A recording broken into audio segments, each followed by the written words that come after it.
Every tech company seems to be going through layoffs right now, and that's why you should be looking to make a jump. Well, that's if you are currently not happy with your job and you're afraid that it's not a good time to look for a new one. Now, I know that sounds a little bit unintuitive, but let me explain. For those of you that are new here, my name's Fong. I've been an engineering leader for many years. And in those years, I was able to participate in the entire process of how software engineering companies hire and fire. So let's take a step back and tell the full story. Throughout the pandemic, tech companies had a huge boom. Being able to still operate in a remote work setting, being able to quickly adapt to the changes, and being able to enable other companies to work remotely was hugely beneficial. And as such, there was a high demand for engineers to get work done. At this time, a lot of people lost their jobs, and seeing this opportunity, a lot of them decided to become software engineers to survive. Well, more than survive, you can live pretty comfortably. A lot of people flocked towards the industry, and in a lot of cases, you can take like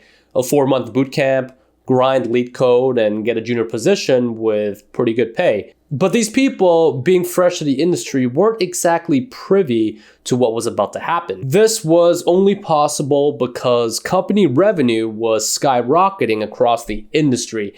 Headcount was being approved all over the place. All right, so keep that in mind. Let's jump over to the company side of things. Now, no matter how good you are at running interviews, your success rate is nowhere near 100%. In fact, some places, it's like 50% success rate. You could save yourself and the candidate a lot of time by just flipping a coin. Sometimes it's less than 50%. Now, I know this firsthand. I've interviewed hundreds of people in my career, and they can be great in an interview and someone completely different when they actually start working. Because of this, companies like to play the numbers game. They would scoop up as much talent as possible so their competitors don't get them, and figure things out later once they had the talent in their pool. Money's coming in, so it's not a problem. This created a race to get as many engineers as possible. Companies would make it very tempting to jump ship, poaching a lot of engineers from their competitors.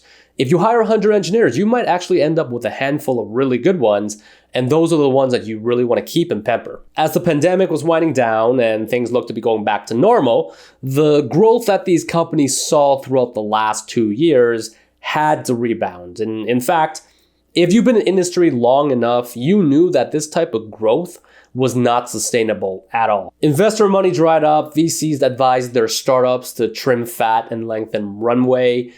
People weren't stuck at home anymore. There was less need of remote tech. All the while, there were a lot of clone companies that came up to try to get market share. So now money ain't coming in like it used to, and it was time for companies to start saving on cost.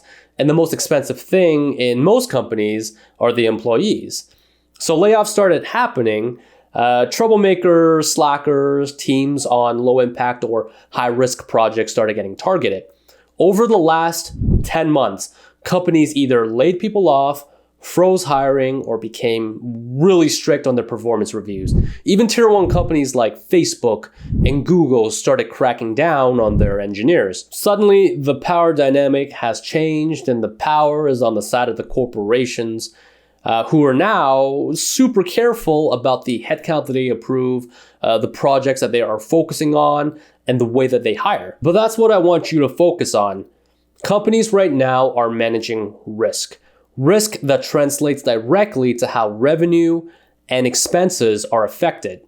Any company that is hiring right now has done their homework, assessed that risk, and they have figured out which project is core to the company. They have assessed how much money they've got in the bank and how they want to proceed forward with business. Any role that is open right now means that the company is absolutely sure that they want to hire this person for this role in this project, and it is absolutely essential to the business. Now, I'm not saying it's easier to make a job right now. The baseline is definitely higher, and companies are a lot more strict on who they let in. But if you're looking for a guaranteed stable job working on company core projects with high visibility, where you have a clear career path and laid out promotions, now's a good time to make a jump. I hope that was insightful. Let me know your thoughts in the comments. If you're interested in software engineering insights, especially in the industry and how to build things, give me a like and subscribe. Thanks for watching, and I'll see you in the next one.